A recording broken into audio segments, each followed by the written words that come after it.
That's where we're going live on YouTube. If you have not started following me on YouTube, go ahead and do that. It is Coach Ham Chronicles. Let's get this thing popping.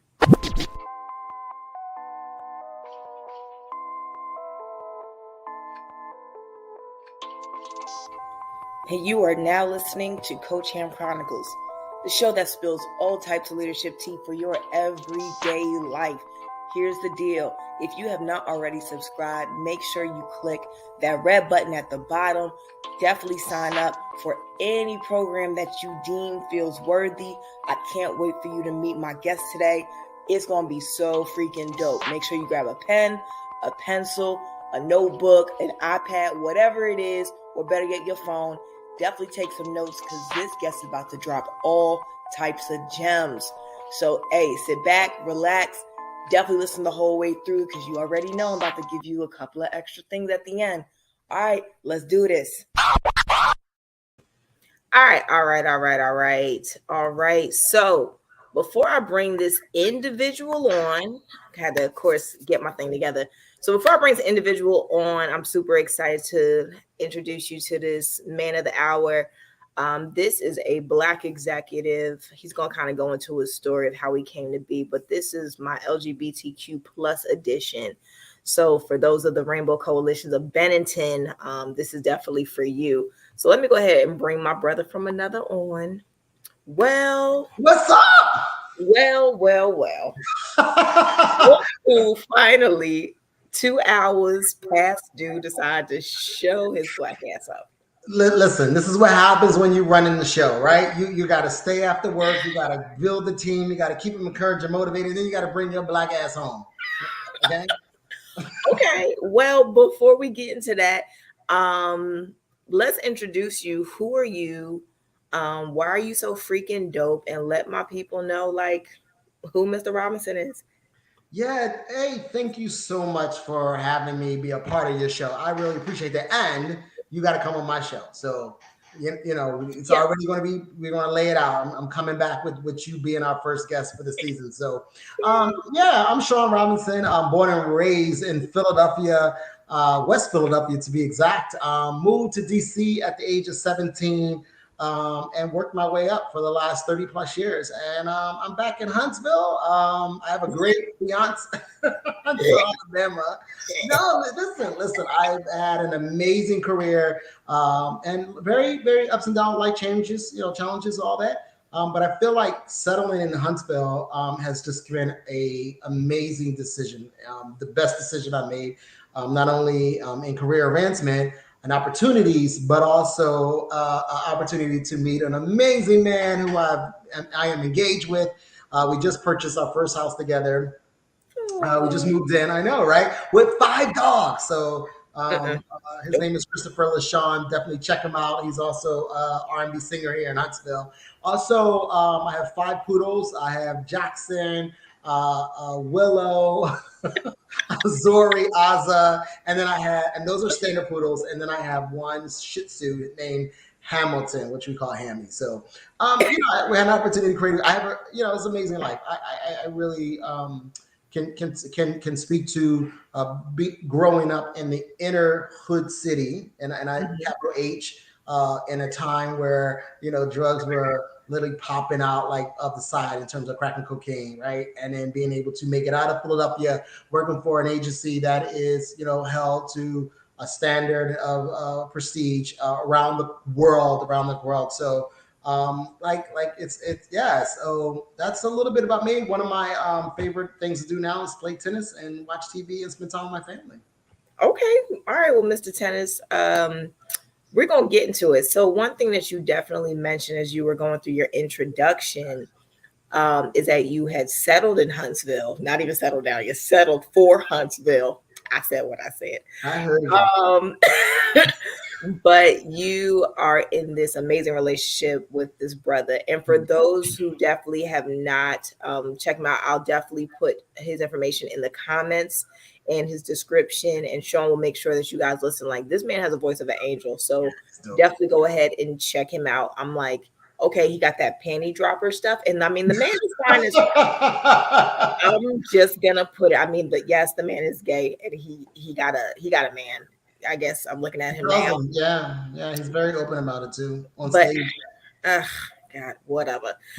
So yeah, this man be I'm singing about, lucky. I feel yeah. lucky, right? And he's lucky too. But we're just honored. I think that it's just an opportunity for two people who want to do the work, who have Mhm, done some work, mhm, who is willing to push past all the shit. Can we mm. cuss in here? Yeah, we can. We can cuss Okay, on it. It's fine. so push past all the stuff that they've been through, and they just get to the point where yeah, like I think this is gonna let's make this work. Okay. So So yeah, let's talk about early years of Sean. okay. So little Sean, West Philadelphia, born and raised, playground where I spent both of my days, Sean.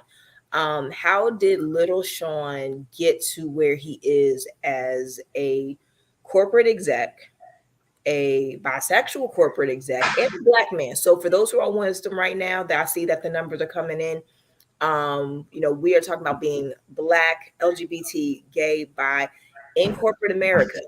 So, what does that look like in terms of you moving up the ranks? Were you open about your sexuality? I mean, you can't turn off your colors, so that was clear and apparent. But I want to get your origin story of how Sean came to be now. Very good question.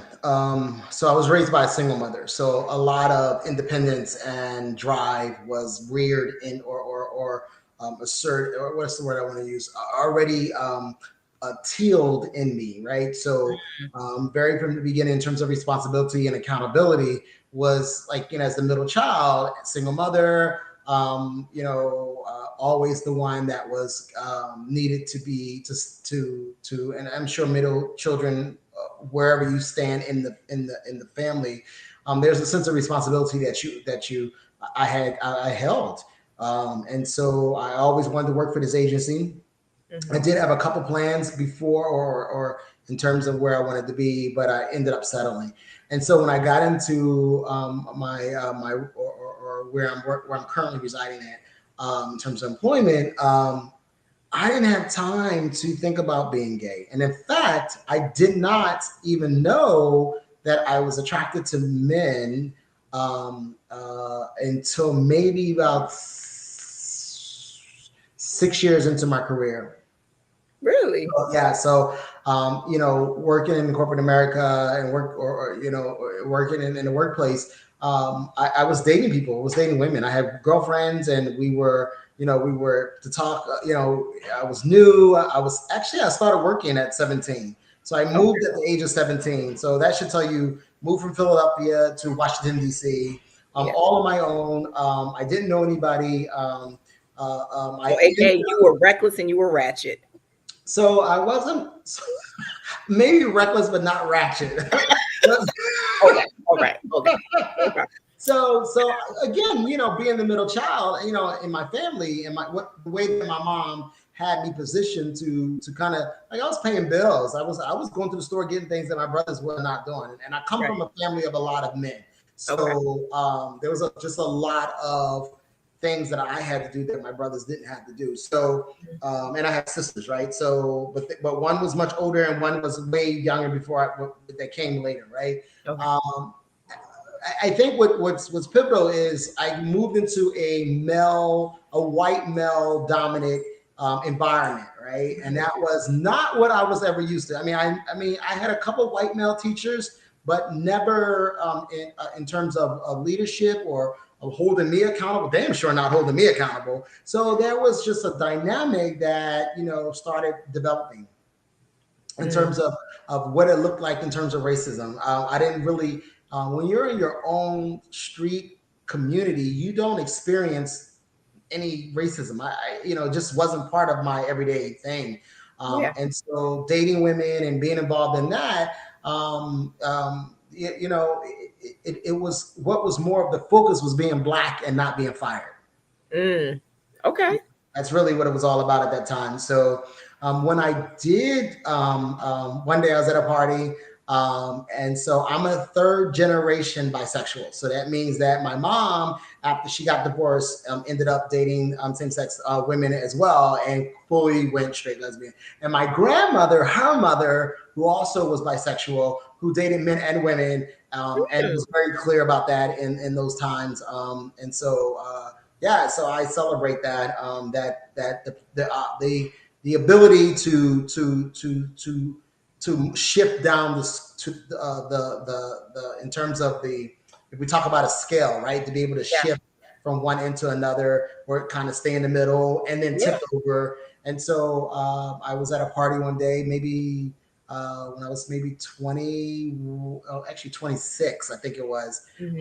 And I had already worked for our agency for maybe 9 years, and I had again had a girlfriend, and we were, very in love. And I went in the military and asked her to marry me, and she said no. And I think it was more fear. And so when I came back, and I was a DC Air National Guard, Air Force, so Fighter Wing 113 was where I was stationed. And when I came back, she was like, "Let's get married." But at that time, I had already had an experience in the military. Hmm. I was interested to try to figure out what was going on. So I had to come back and make some changes. And I tried to date women and men at the same time. And one day, my girlfriend said to me, "You're kissing me very rough." That's when it dawned on to me that, I She can't wasn't a dude. lay with a woman the same way I lay with a man. If you get that Bible Yeah. scripture right there. Hmm. Yep.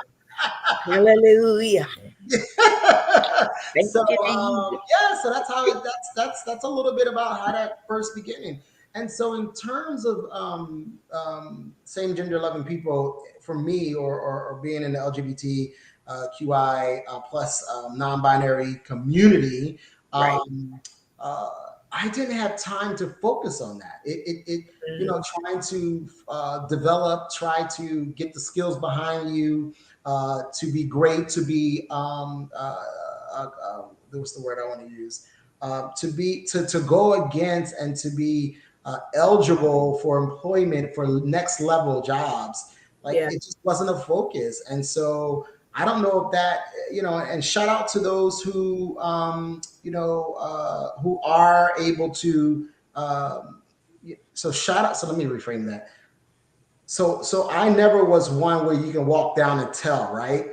And Yeah. for those that don't have that privilege, or that ability for it not to be seen on the exterior. So Right. so that's another thing that most people don't talk about. So that, in terms of being light skinned and passing, so Hmm. the one that was able to pass because you couldn't tell, Right. it just wasn't there. So I didn't have a lot of the struggles. I didn't get questioned. I mean, it never really ever came up until recently when I was like, "Yeah, I'm about to marry this dude." So everybody was like, "What? Huh?" You mean a woman with the capital wolf, right? He's like, no, I a man. think there was some folks that kind of figured it out because they just, at the time, again, I thought it was crazy at the time. And, I just mentioned this to you earlier about how I refuse to date outside of my race. Okay. Oh, okay. This is my preference. Okay. Um, uh, so I was struggling with women of color, right? Accepting a man who was also sleeping with other men. So That is hard. very hard, right? It's That's a very, conversation. Now yeah, that's a conversation. that may end Yeah, up I would into, love to have that conversation with some women around.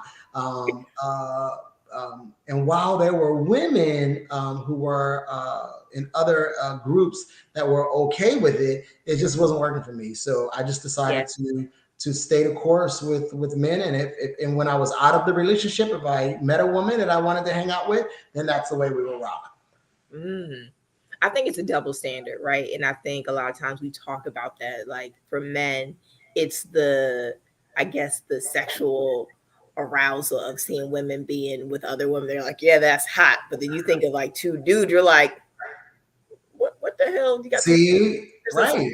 What the fuck? And think about the work that it would take, right? So that's a lot of. So I had a woman tell me, she was like, "You know what? I can compete against women, but I can't compete against a man. I don't have what men have." I mean, I you could mean, buy it on Amazon, the stores, right? with But, Adam but, and but Eve. There's still got Adam and Eve stores. I don't know. but she wasn't even interested in entertaining the conversation. So I mean, obviously that wasn't working for me. So, but yeah, but again, I'm sure there's whispers, but at the end of the day, I had a drive. I wanted to be in leadership. I wanted to make change. I wanted to make sure that when folks see me, they see themselves. So, Yeah.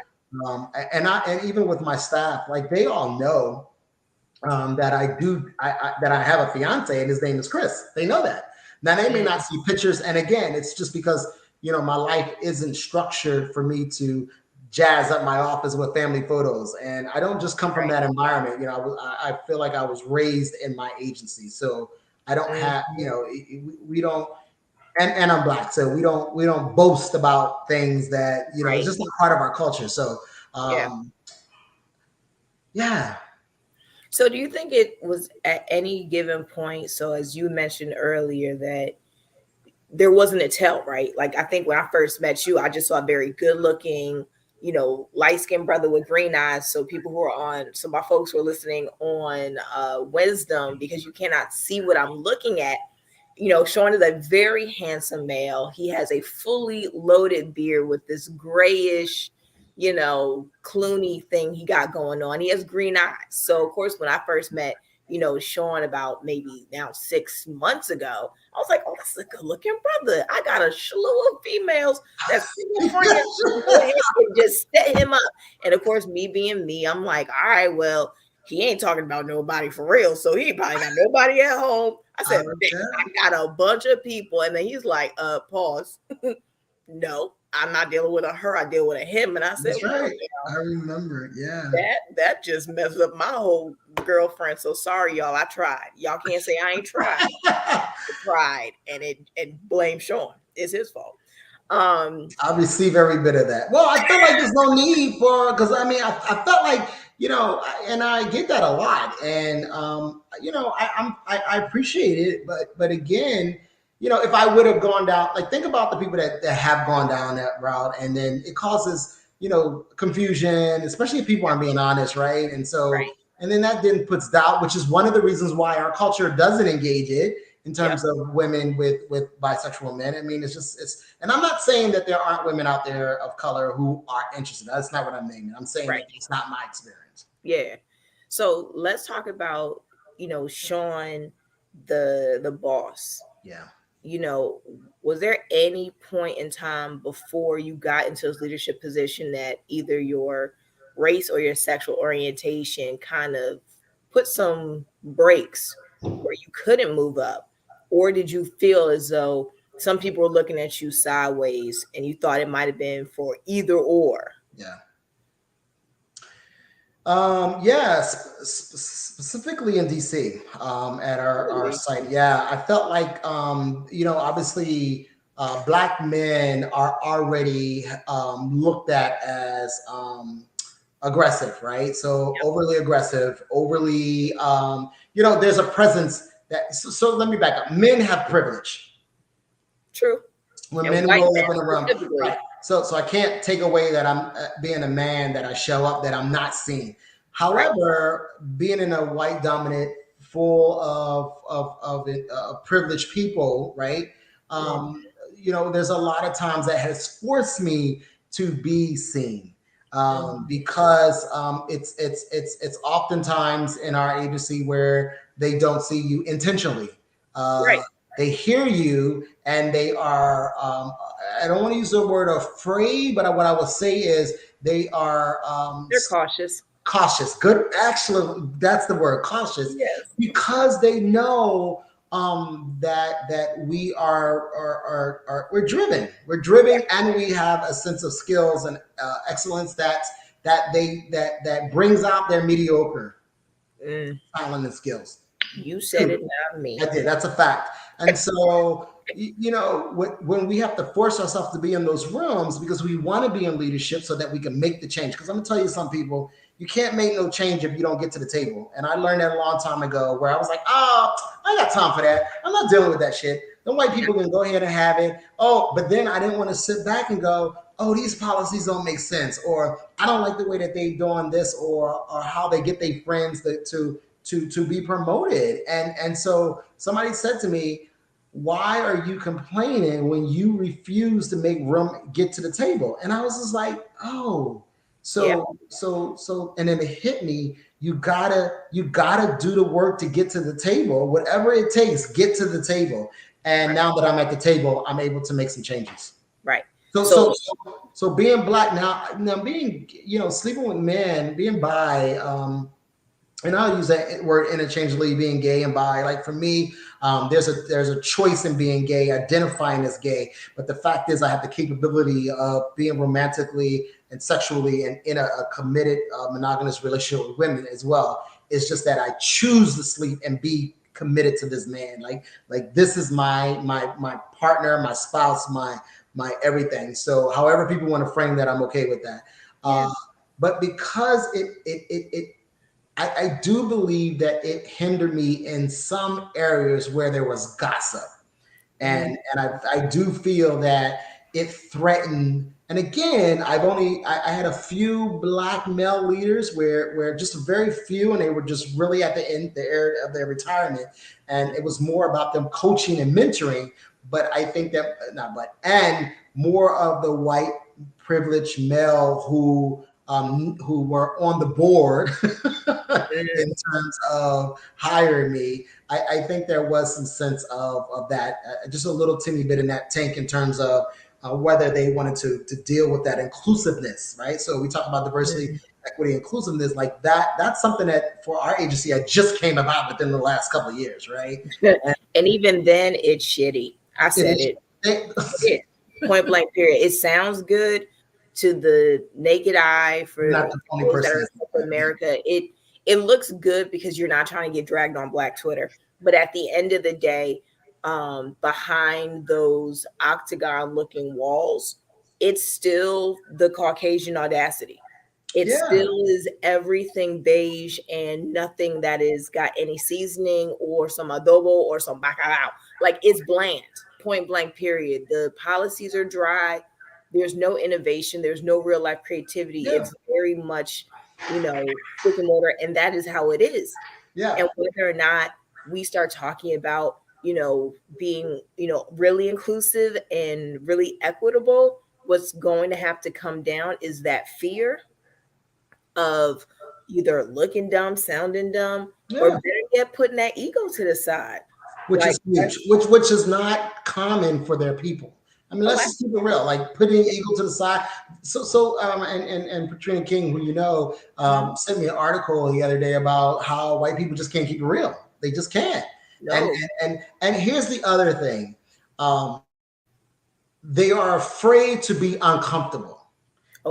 And because of the way I look and the way I talk at times, it makes them uncomfortable because they're like, oh shit, like he knows the stuff. Right, that part. And that's where it is. It's the fear that, one, they're being taken over by zombies / aliens, and then two, they don't necessarily want to be the dummy in the room, knowing damn well they probably are the dummy, but they don't want to misspeak or have any information that could be potentially wrong. And yet you got a couple of these Negroes and Negresses that are spitting it left and right. Now they may not have, and if it's not the information that they know, these individuals got multiple degrees. And a lot of times they don't even look at the resume, or they may have glanced at it back in the day. But when they start realizing that the same individual been in this position and they're not really doing anything in front of them, behind the scenes, person got a PhD, 2 masters, certifications, PMPs, all of this stuff. And you're like, oh, well, that's just so-and-so. Well, guess what? So-and-so is about to be your new boss in 6 months. Facts. No, you're right. You're so right about that. You're right. And that's why it's important for us to continue, no matter how it look, to be visible, to stand up, to advocate, and to be in the room. Even where I am in Huntsville now, I'm bringing a different. So it's funny that we're talking about this, right? Because I'm a very creative and innovative person. I love color. I like presentation. So any of my signatures, any of the information that comes up from my unit is very bold. And I mean, it's like like we're doing things in terms of comms that people have never done before. And I know for a fact that people are going like, oh, he must be gay. He got to be. It's the Rainbow Coalition's of Benetton, y'all. Exactly. And you know what? I use that piece of me, and I'm not. I'm not naming that other people don't have that creativity that, straight people, cisgender, that they don't have create. That's not what I'm naming at all. So please don't be sending Coach Ham talking about something. Oh, he trying to say only gay people got creative. No, that's not what I'm saying. All I'm saying is there is a difference in my work that probably will be considered to be, oh, he must be one of them unicorns. I mean, that's the facts. And so, yeah, we're just trying to do things different. And I hope that all other Black executives out there surrounding the LGBT community, whether you in it or out it, are out there making change. I can dig it. So we have a question, matter of fact. So Christina has said earlier we had talked about code meshing and code switching. Did Sean have to use those to move up? So did you ever have to code switch for you to start moving up these ranks, especially being a Black bisexual man? So, say more about code switching. So right, so we were talking about earlier, like at 1:00, I did an interview with Dr. Darius, and we were talking about code switching as being able to turn on and off, switching and kind of taking away your essence, your authenticity, who you are as a person. Did you ever at a point in your career have to code switch and not be truly Sean so you can get to these ranks? Or have you always been, this witty, intelligent man, and you didn't really care how you came up, but they were like, oh yeah, I like that because he speaks the truth? Or you had to be a little bit more docile, a little bit less aggressive, however it may look? Very good question. So I will name that. I'm very so my mom and I, we talk about it all the time. I am very polished, but actually roughed around the edges. Oh yeah, So so that's my motto. So I believe that you can go in an environment and scan the room to figure out exactly how much you need to give. Now we want to say co-meshing and co-switching to be that. So that's exactly how I show up. I can't show up in a room full of these execs where if I come at them with a very different, specific tone, whether they're going to receive and it's going to land. So I have to tend to figure out a way to reframe my responses in order for them to get heard, right? And so I don't. So what I will say is that I will not compromise my authenticity and my struggle or how I rose from where I am. So whatever I created myself to be in terms of posture, I won't compromise that. But I will, as we would consider to be more cold flexible. Can I change that? Can I use a different word here? Flexible. All right. Because I do believe that when you are engaging a group of people and you see that it's not being received, you have to shift something in order for them to be heard, for you to be heard, right? And some people want to say, well, I don't believe that shit. I don't think you should do that. But the truth of the matter is, if you're the only one in there, right? Get this, if you're in there and nothing is landing for the people, then yeah, I got to switch up. A very good question. But I will not compromise who I am. That I will not do. I will advocate. I will not allow folks to say stuff in front of me that does not align with my core values. I will not be a part of a circle that will do that. So in that avenue, that's where I don't have a compromise. But if I'm in a policy or area where I need to help create change, I need to shift in terms of perspective in order to receive and to also put out so that we can get to a place of understanding. So that piece I will be code switching. In terms of code meshing, I'm assuming that means as in sprinkle a little bit of you and sprinkle a little bit of them in. Is that fair to say? Yeah, I'm not doing that. Not doing that. You're not sprinkling nothing. Yeah, I'm proud to be Black. I'm proud to be from the city. I'm proud of all the ups and downs, and I'm proud of how I've been able to get up from all the falls. So I will never allow people to take that away from me. So you talk about your core values, and with you now being a boss and you looking at your unit and your division, how do you align your core values with your folks? Oh yeah, go ahead, take a long sip of that. I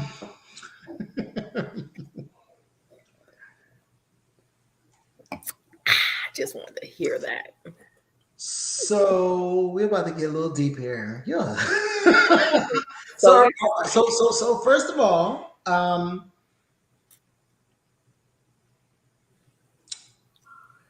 what I'm learning, specifically being here in Huntsville, is that we have a specific pace up north.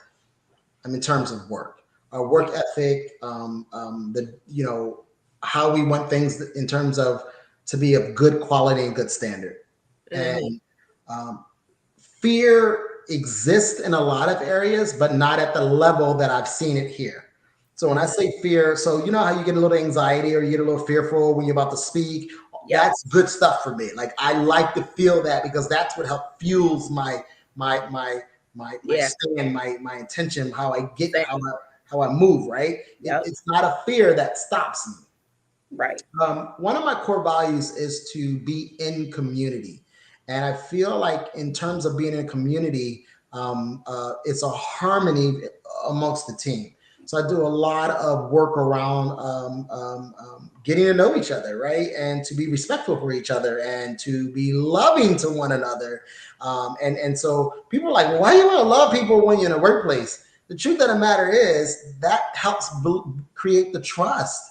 Right. Yeah. And so I realized that now this is what's going to sound really crazy, but go with me. So my biggest challenge has been around Black women being led by Black men. Meaning? There has been experiences where Black women of color don't trust Black men.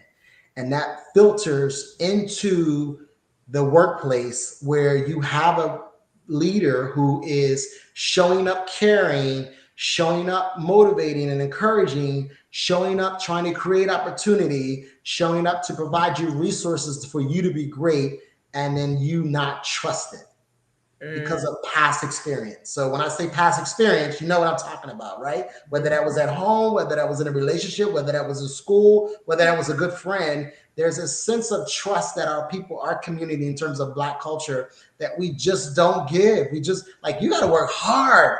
Like I got to work hard for you to trust me. When I leading white people, their whole thing already is only thing they're trying to figure out, well, how did he get to where he is? Yep. And then once you show, and once they see that as a result, or they see you in action, or they see you make progress, and oh damn, he made that happen, they fall right in line because they already bought into it. So he's telling me I need to do A, B, and C to get to my promotion. Oh, that's what I got to do. Okay, I'm going to do that. Whereas my people, they were like, I don't believe you. You're lying, because see, the last guy told me that and he didn't do it. So yeah, it's the trauma.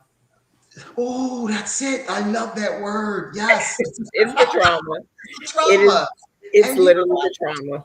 I was talking to one of our senior executives, and I told them, they were like, hey, and I'm part of a working group of executives, and I'm the only Black male.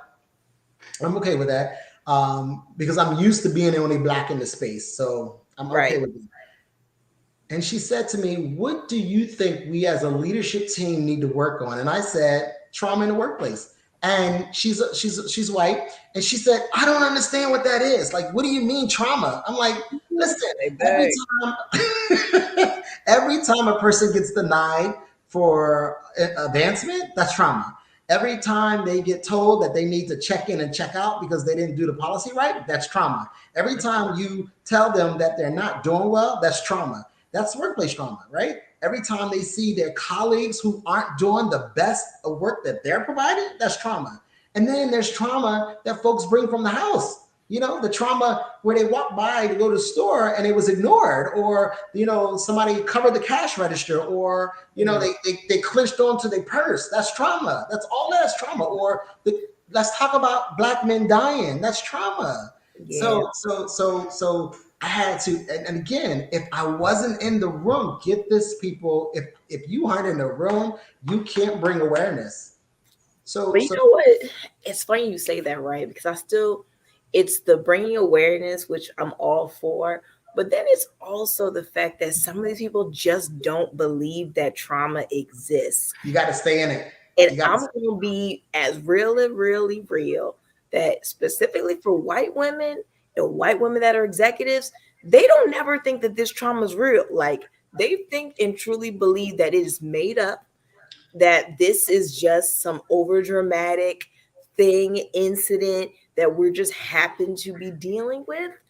And they're just like, well, I don't see it. So I don't understand, Sean, what you're meaning. well, think about their perspective. I mean, they just got to the table them damn selves, right? So. I mean, Yeah. let's talk about the women's movement, right? Like Mhm. they took that and ran, right? And they started moving up. Think about it. We're about to go so deep. See you.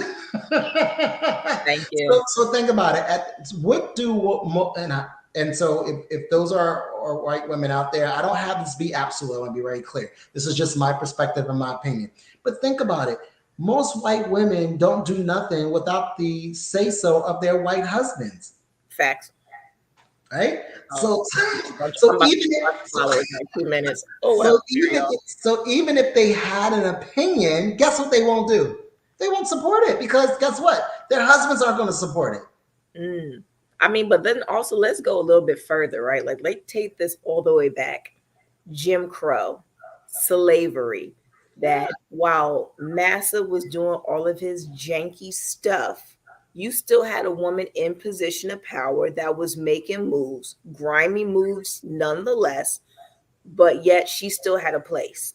They had given her a platform to do what she could have done, made moves, been an advocate, an ally, a sponsor, and she chose not to. Now let's fast forward it to current Well, present hold day. on, hold on, hold on. Pause there for a second. Hold on. So Okay, think about what you just said. I said it. Do you really think that they want to pay attention when they was the ones that was being also disrespected because the master was bringing in a black woman to have sex and that they had to endure that? I Right? mean, Think you about can't help it about like a juicy booty. It's that. But think about how that has created the whole oh yeah, theory around. I don't see anything. oh yeah. I don't see color. I can't stand when people say that. I don't see color. I do beige. I do. You're Well, let pink. me tell you, I am a strong believer that if anybody tells me they don't see color, then that means you don't see my struggle. And if you don't see my struggle, then that goes back to you are oblivious or you are faking and don't want to be uncomfortable. I think, and it's funny, I was speaking with Dr. Darius earlier, and he made this one statement that still kind of has my soul rock. He was like, I like confrontation. He was like, I love it. He's like, it breeds something in me, and it's not to be violent, it's not to, come off to seem any type of way, but he's like, I'm questioning your thought process. I'm questioning your actions, your directives. What does that mean? What does that look like? Yeah. And you're absolutely right. I think for some of these individuals, and not all, when they get to these places that they have to tiptoe around, or they are very cautious about what they're saying in these boardrooms and really behind closed doors, especially if you are the only person. And there's a lot of times when, you and I, we are in those corporate meetings and we are the onlys and we're listening, and you can see that they are so careful about what they're about to say or how it comes off, that they start stammering and stuttering because they're like, oh shit, I'm about to get canceled. It's like, come on, I'm ready. Yeah. I'm ready to Yeah. cancel you right now. Yeah. I love so in terms of I don't mind being uncomfortable. Mhm. You cannot make change if you don't stay in it. You got to be uncomfortable. If you comfortable, there's something wrong, right? So when somebody says, I love confrontation, it's about the fact that you're hoping that something comes out of it because Yeah. you got to keep digging. You got to stay in it because it means that you care, number one. Number two, you're hoping for change. You're a change advocate, agent, right? Yeah. So change agents have to face conflict. You just have to. If think about Mhm. everything that has happened, Martin Luther King, all of the people, Obama, there was conflict. That Right. Sojourner Truth, there was conflict. Right. Michelle Obama, conflict. There was so much. Oprah Winfrey, conflict, right? Ugh. Like Oh, there's so much. If you don't stay in and confront the conflict, then nothing will change. So confrontation is actually healthy. And I appreciate the brother naming not violence, but confronting what's in front of us and Right. not having it turn back. Yeah, like I'm all for it. And again, and I mentioned to you this earlier about fear. Like, yeah, there's a sense of that little, like, you know, you're about to go on the roller coaster and you're about to go Yeah. down, that feeling of not sure what's going on. That's all it is. I'm not sure what's going on. And that's your body telling you, but stay in it. Like I stay in it. I show up at rooms. I'd be like, oh, here we go. I do it all the time. And then I just be like, you know what, Sean, you are built for this. And I have to remind my spirit to tell me, or my spirit reminds my flesh that you are built for this. Um, Mm. and that's your divine entity inside you, giving you authority to move and push through. So I'm up for it. So as you're moving and pushing through, let's talk about your people. Let's talk about those who you're motivating, those that you are pushing. Are they where you want them to be based off of your current leadership style and where they are in the future? And for those, who don't know that, I am a coach. I do executive coaching and leadership development, and it just so happens I've done a couple of, helping hands to Sean and his folks. Yeah. And Saved us. She saved us. Sean says saved. I have told him multiple times they had taken all of the life out of me for moments. But that's what I love. That is what breeds, greatness, is making you uncomfortable and having to deal also with just difficult personalities, but under your helm as this, new supervisor, because that's the other thing, right? Like, you're still brand spanking new yourself. Yeah. What are some of those things that you are learning just in this new role of being a boss?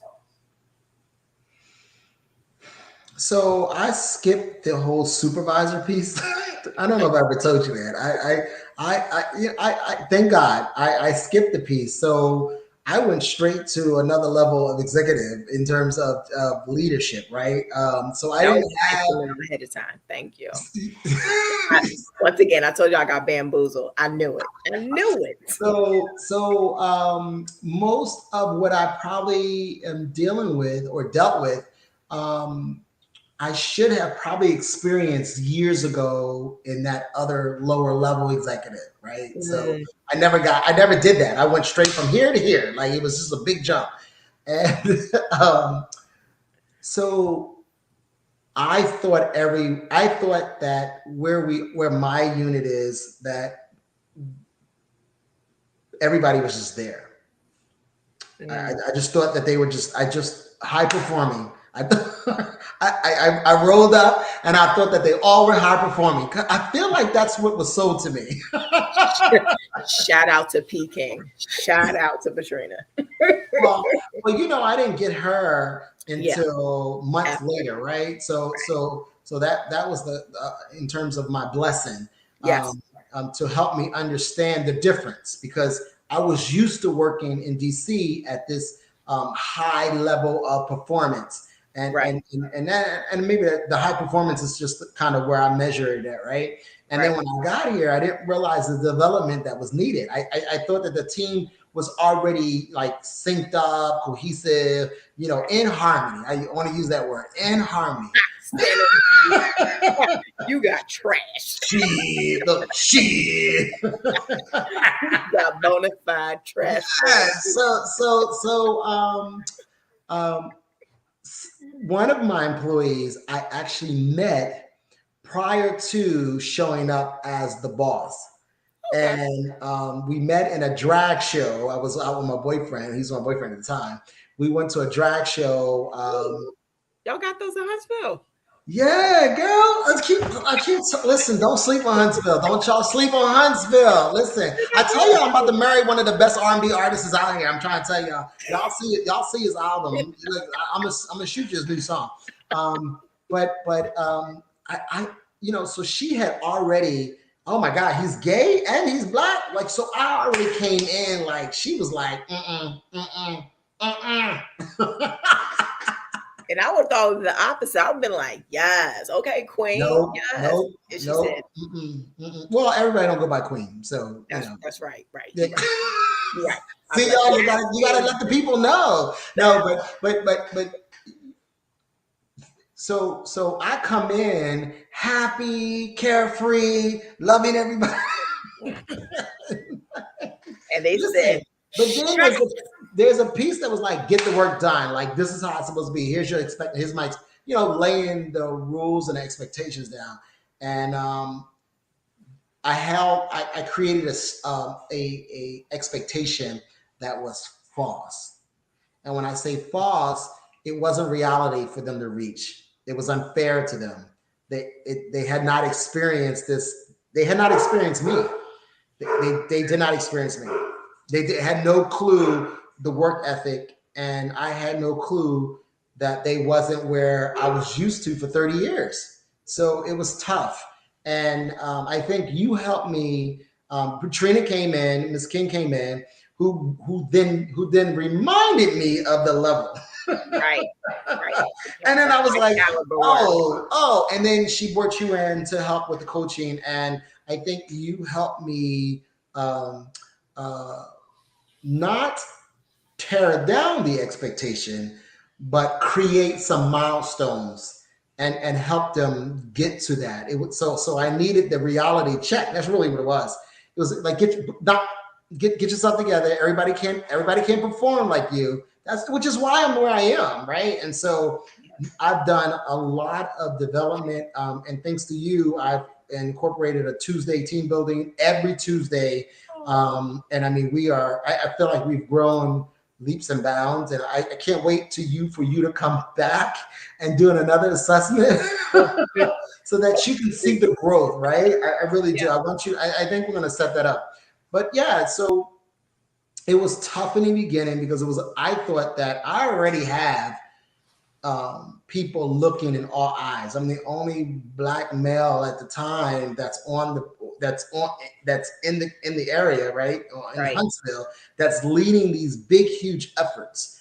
And I'm briefing 5 to 6 times a day to different groups, and it's every day. So I'm thinking that my team is already an engine that's going, like they're already they're grinding, and I realized that I had to teach that. I had to teach the grind, Yeah. and they're grinding, and they're trusting, and their collaboration efforts are definitely better. Their communication has advanced. I'm very proud of the progress, even in the last 6 weeks that I've seen. And I owe it all. And get this though, Coach Ham, the very first time you did a session with us, it disrupted a lot of people. Oh, I know. I am very clear of that. And you know what? And again, it talks about people being uncomfortable. But what I appreciated is that they were willing to come back and stay in the work, right? And they got it, right? They got it, but there had to be some disruption. There had to be some confrontation. Like you was listen, them left and right hooks you were given. It was good. It influenced the change, and so I so appreciate that. So yeah, it was a struggle. I can imagine. For those that are listening on Wisdom and even on IG, what Sean is referring to is like when we do these initial assessments and my team comes in, we are not the average standalone executive coach. So we make you very uncomfortable. We give you the Very, full warning ahead of time, but we make sure that we have conversations and we really call out a lot of the BS, like point blank, yeah, you did. period. Yeah, you did. Um, Yeah, you and Sean can attest that a lot of his team did not like me for the first couple of sessions because I was checking them left and right because they were giving me a bunch of lovey-dove fluff. We all love each other. We do great things. We're amazing. And I said, that's a lie. The Yeah, lie you did. detector said that was also a lie. And they finally had to have some come to Jesus moments with themselves, whether it was one-on-one with me or come back to the group later. It's like, you know what, you're right. We're not being that honest. Like, Yeah, oh, no shit, Sherlock. I could have yeah. told you that. But what made that level of uncomfortability is what you're seeing now. Like you're getting these heavy hitters, high producing, high performers Yep. because we And, make them yep. uncomfortable. Yep. And I appreciate it being done now. I really do. There's no confusion, and so I do have a rep now. Apparently, I just found out today that there's a high expectation if you go to that man's unit. Period.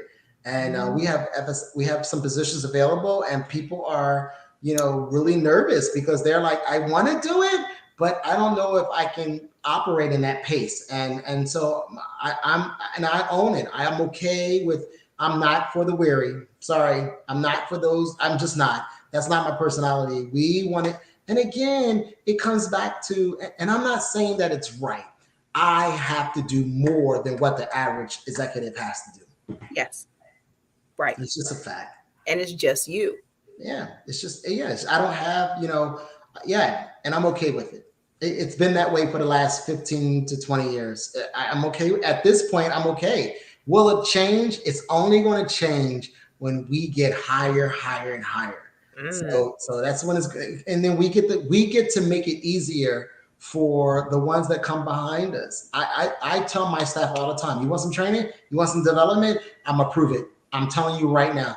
I give my team takes, you want to work from home? Work from home. I want to encourage a balance of workplace and family. I want to make sure that when you are stressed out, that you get to go back home and be in your own space. I'm okay with that. You want to leave work from early? Go ahead, leave work from early.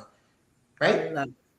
Yeah, like that's I feel like those are things that I didn't get. I wish I would have performed better if you would have allowed me to do that. Me too. Look, me too. Maybe if we work from home for like the last 6 weeks. But. I mean, could you imagine you calling your boss and you be like, do you mind if I work from home? No, work from home. You work from home, work from home. As long as you understand that when I call you or if I need something, it's there. Like, if you mess up, it's okay if you mess up. If you put an effort in, if you put the effort in, I'm okay. I will defend you. I will. It's okay. Let's get it done right. But if you blatantly don't respond calls or emails and you're not turning in deadlines and meeting deadlines, then we'll have to change things. Then we have to have that uncomfortable conversation. And I'm cool with that. But if you are operating and producing and you're showing up and you supporting and you take an initiative to help out people and you are on your job, I don't care how many days you show up in the office. I can care less. As long as you are at those in those moments in the day where we need and you giving us what I need, I'm good. I'm completely good. And I feel like when you show up, that's my leadership style and it works. I'm learning that people are like, you know what? If this guy is willing to allow me to shift in this way, why would I not give him what he needs? Why would I not do my best? You get your best when people are happy. Wow. I wonder who told you that. That's so crazy. Wow. If you're happy, you're going to do your best. You're going to give me gold. What's the gold? Oh, what she say? Gold nuggets, rainbow sprinkles. Rainbow sprinkles. So I had an employee who told Coach Ham that she provides me with gold and sprinkles and unicorns. Yeah, gold. And he's like, she lying. That's not true. And I had to call her on that. And every chance I get, I want the unicorns. I want the sprinkles. I want the gold sparkles. I want the golden brick roll. I want the Cadillac. Now she didn't say no Cadillac. She said I know. I put the Cadillac in. I'm from the hood. She's gonna give you a unicorn. And give me the unicorn. And you know what? She said to me, I do my best work when I'm in my space, which is comfortable. You want to go by the pond? You want to go down to the Tennessee River? Go ahead down to the Tennessee River. Sync your Surface Pro up to your cell phone. Stay online. Get online. If you need to go sit on Mount Everest, go sit on Mount Everest.